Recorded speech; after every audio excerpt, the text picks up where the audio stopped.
We all know a great teacher can absolutely change a student's life, right? But have you ever stopped to wonder how schools actually find that person?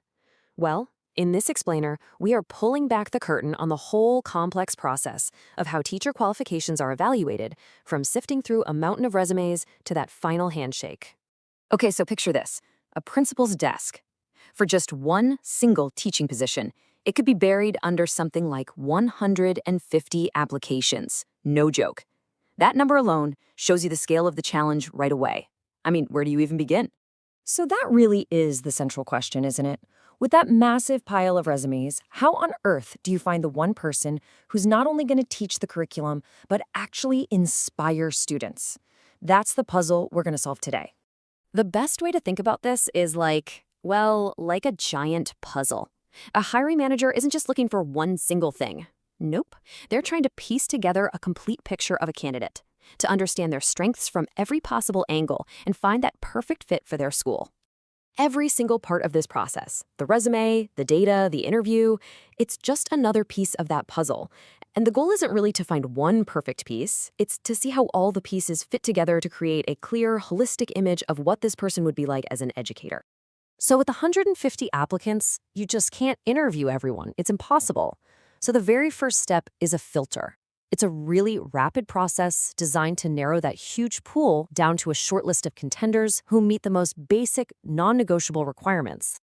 And here's basically what that filter looks like. You've got your must-haves. These are the absolute deal breakers, right? State certification, the right degree, a clear background check. You gotta have them.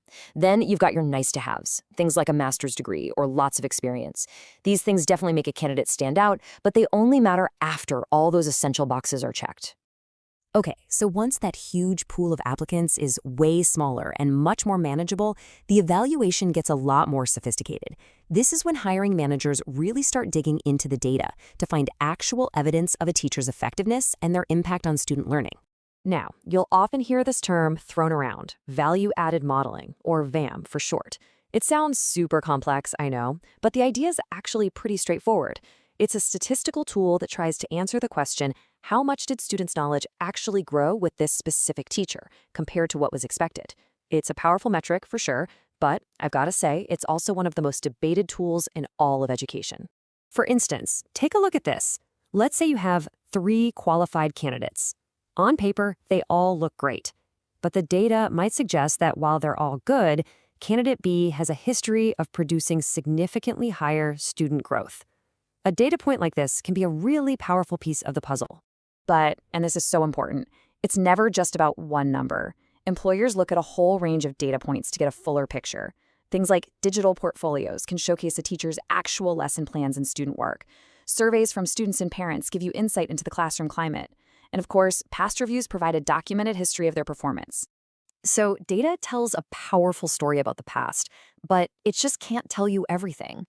Teaching is deeply human, right? So this next stage is all about seeing the candidate in action and assessing all the skills that just don't show up in a spreadsheet. You know, there's a great saying that I think captures this shift perfectly. Data tells you what a teacher has done, an interview tells you what they can do. It's all about potential. It's about seeing how a teacher thinks on their feet and how they connect with students right there in the moment. So, during a demo lesson, what are principals really looking for? Well, they're assessing the intangibles. They're looking for genuine student engagement, not just kids being quiet and compliant. They're watching to see how a teacher adapts when something goes off script. It's basically a live performance where all those critical human skills are on full display. And that brings us to the final stage. The hiring manager has all the pieces of the puzzle now. The resume, the hard data, the observations from the interview, and the demo lesson. It's finally time to put them all on the table and see who the clearest choice really is. And listen, this isn't just a gut decision. It's a very structured deliberation. A hiring committee will weigh all the evidence. They'll debate the strengths of each finalist. They'll conduct those all-important reference checks to confirm their impressions. And only after this methodical review is an offer finally extended. So ultimately, the best hiring decisions strike a really delicate balance.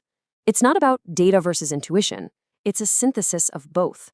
It's combining the objective story told by the numbers with the human judgment of who will truly be the best fit for the students and for that school's community. So we'll leave you with this question to think about.